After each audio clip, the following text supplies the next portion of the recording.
नमस्कार. एक कोल्हापुरीच्या या नवीन व्हिडिओमध्ये तुम्हा सर्वांचं स्वागत आहे. उन्हाळा सुरू आहे आणि कैरीचा सीझनही सुरू आहे. आणि कैरी म्हटलं की आपण त्याचं एकतर लोणचं करतो किंवा पन्ह करतो. पण आज मी तुम्हाला दाखवणार आहे तोंडी लावण्यासाठी कैरीचे चटपटीत आणि झटपट होणारे असे 5 पदार्थ.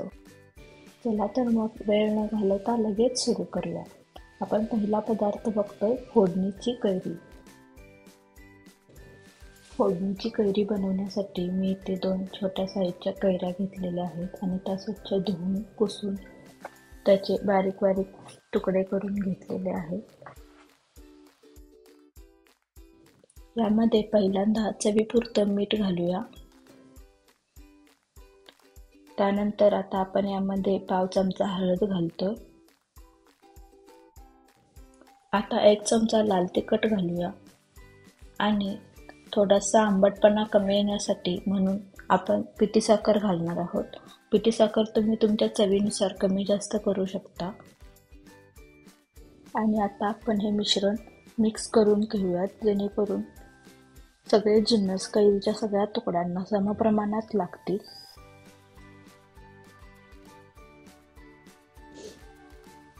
मिश्रण छान असं एकजीव झालं की आता आपण त्याला फोडणी देणार आहोत. फोडणी देण्यासाठी एका फोडणी पात्रात तेल गरम करून घेऊया. तेल जास्त गरम करायचं नाही कारण त्याच्यामुळे कैरी मऊ पडू शकते. तर तेल गरम झालेलं आहे आणि आता आपण त्याच्यामध्ये चिमूटभर हिंग घालूया. आता 1 चमचा जिरे घालूया. 1 चमचा मोहरी घालूया.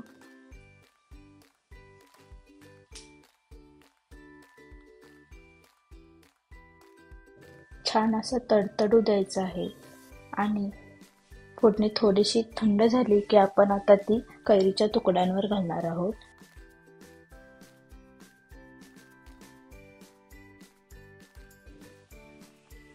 जर फोडणी थोडी थंड झाल्यावर कैरीवर घातली तर त्यामुळे कैरी मऊ पडत नाही आणि चवीलाही छान लागते. मस्त आणि चविष्ट अशी फोडणीची कैरी सर्व करण्यासाठी तयार आहे. ही आपण तोंडी लावण म्हणून खाऊ शकतो. आता पुढची रेसिपी बघूया. आपली पुढची रेसिपी आहे गुळांबा. अगदी लहानांपासून ते मोठ्यांपर्यंत सगळ्यांना आवडणारा हा पदार्थ एकदम झटपट बनतो. चला तर मग बघूया. गुळांबा करण्यासाठी मी इथे 2 कप किसलेली कैरी घेतलेली आहे. आता आपण याच्यामध्ये चवीनुसार मीठ घालूया आणि अर्धा चमचा हळद घालूया. आता हे मिश्रण मिक्स करून घेणार आहोत आणि याला 10 ते 15 मिनिट साईडला ठेवून द्यायचं आहे जेणेकरून कैरीला मीठ आणि हळद समप्रमाणात लागेल आणि मिठामुळे कैरीला थोडंसं पाणी देखील सुटतं. त्यामुळे कैरी थोडीशी मऊसर पडते आणि पटकन शिजायला मदत होते. आता कढई गरम करायला ठेवूया आणि यामध्ये आपण ही मिठात मुरलेली कैरी घालणार आहोत.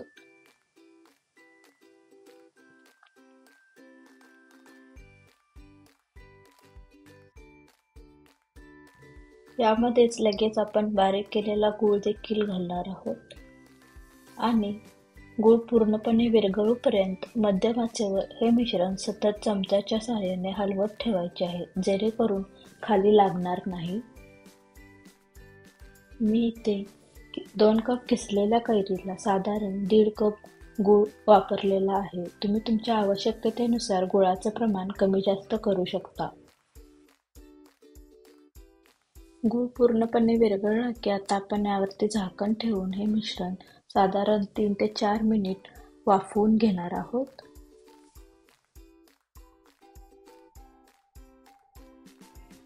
झाकण काढूया आणि हे मिश्रण पुन्हा एकदा चमच्याच्या साहाय्याने हलवून घेऊया जेणेकरून गूळ खाली चिकटणार नाही.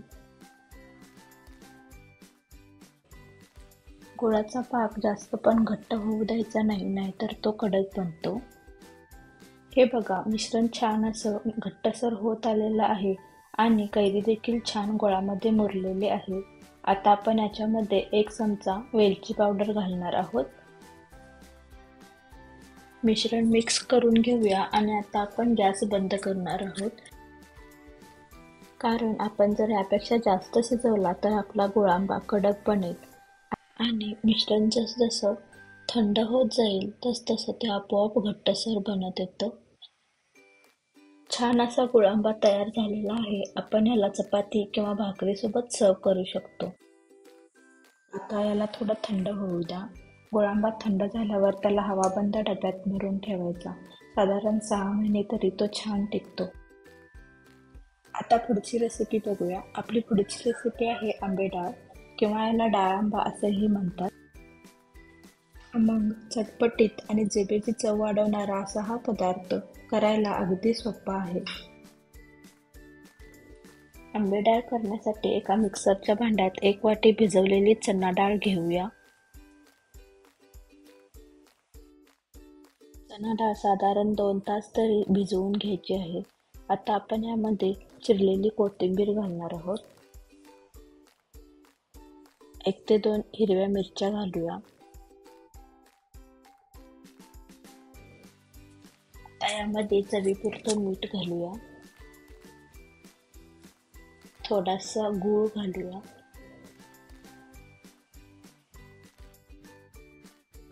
आणि आता हे मिश्रण आपण मिक्सरला जाडसर असं वाटून घेणार आहोत.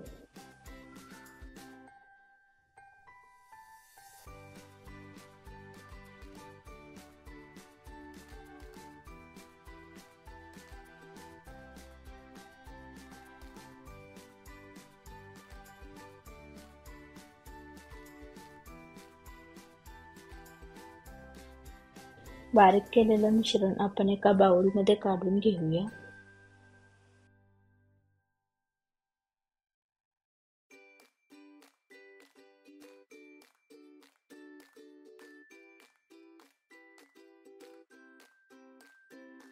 आता आपण यामध्ये किसलेली कैरी घालणार आहोत.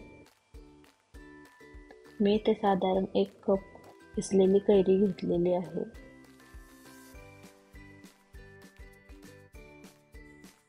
आता हे सगळं मिश्रण एकत्रित मिक्स करून घेऊया. मिश्रण छान असं मिक्स झालं की आता आपण याला फोडणी देणार आहोत. त्यासाठी फोडणी पात्रात 2 चमचे तूप गरम करून घेऊया. त्याच्यामध्ये आपण थोडासा हिंग, 1 चमचा मोहरी, थोडीशी कढीपत्त्याची पाने आणि 1 चमचा हळद घालणार आहोत.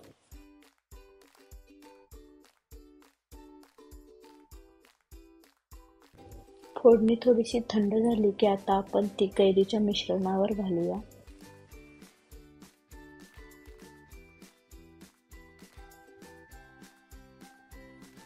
आणि हे सगळं आता मिक्स करून घेऊया.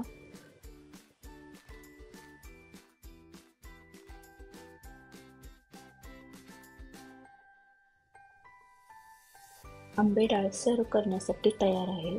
खमंग, चटपटीत आणि जिभेची चव वाढवणारा असा हा पदार्थ आपण तोंडी लावण म्हणूनही खाऊ शकतो. आता आपण पुढची रेसिपी बघूया. आपली पुढची रेसिपी आहे मेथांबा. मेथांबा करण्यासाठी कैरी स्वच्छ धुवून पुसून त्याचे साल काढून घ्यायचे आहेत आणि त्याचे बारीक तुकडे करून घेऊया. आता एका कढईमध्ये आपण तेल गरम करून घेणार आहोत. तेल गरम झाले की आता आपण याच्यामध्ये 1 चमचा मोहरी घालूया. मोहरी थोडीशी तडतडली की आता आपण याच्यामध्ये अर्धा चमचा हिंग घालणार आहोत. आणि आता आपण यामध्ये बारीक केलेले कैरीचे तुकडे घालूया आणि त्याला छान परतून घेऊया.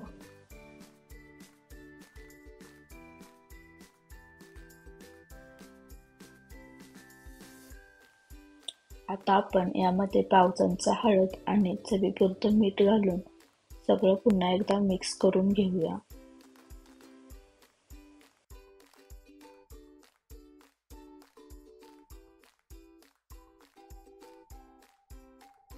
सगळे जिन्नस एकत्र छान मिक्स झाले की आता आपण याच्यावरती झाकण ठेवून साधारण 3 ते 4 मिनिटे मध्यम आचेवर कैरी मऊ होईपर्यंत याला शिजवून घेऊया.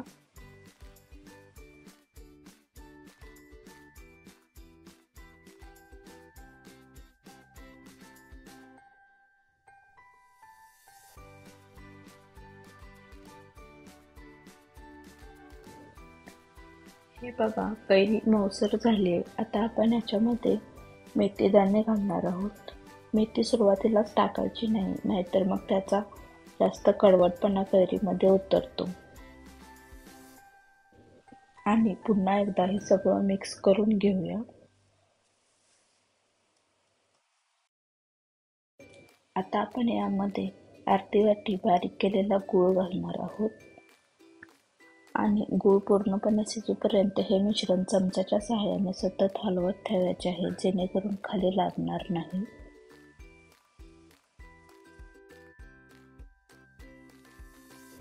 आणखी 3 ते 4 मिनिटे याला मध्यम आचेवर शिजवून घेऊया, म्हणजे गूळ छानपैकी कैरीमध्ये मुरेल.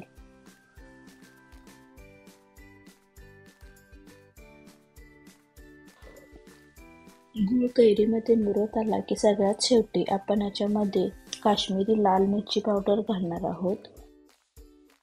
मिरची पावडर फोडणीमध्ये घातली तर ती पटकन करपते, म्हणून तिला आपण सगळ्यात शेवटी घालणार आहोत. आणि आता हे मिश्रण मिक्स करून घेऊया. आणि आता याला आपण साधारण 2 मिनिटे आणखी शिजवून घेणार आहोत. मेथांबा सर्व करण्यासाठी तयार आहे. आपण याला हवाबंद डब्यामध्ये ठेवून 1 ते 2 आठवड्यांपर्यंत वापरू शकतो.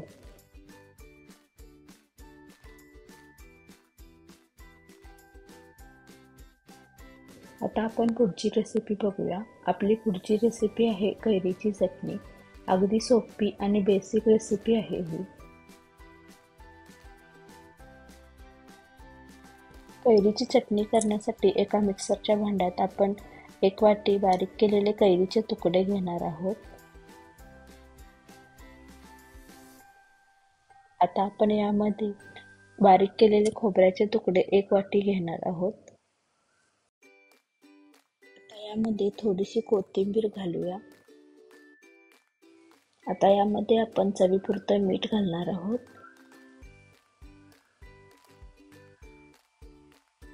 एक ते 2 हिरव्या मिरच्या घालूया. साधारण अर्धा चमचा साखर घालणार आहोत, जेणेकरून आंबटपणा कमी यायला मदत होते. 1 चमचा जिरे घालूया.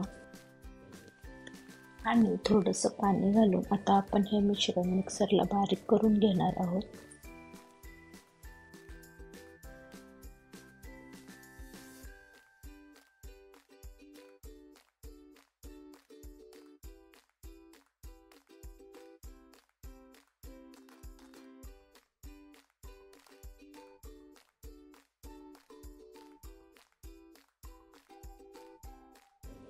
कैरीची चटणी सर्व करण्यासाठी तयार आहे. आपण ही चटणी जेवणासोबत तोंडी लावून म्हणून खाऊ शकतो.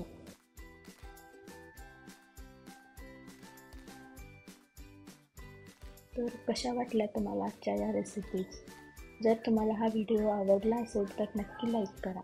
आणि जर तुमचे काही सजेशन्स असतील तर खाली कमेंट बॉक्समध्ये नक्की नोंदवा. पुन्हा भेटूया नवीन एका मस्त चमचमीत रेसिपीसोबत. तोपर्यंत मस्त खा, प्या आणि स्वस्त रहा.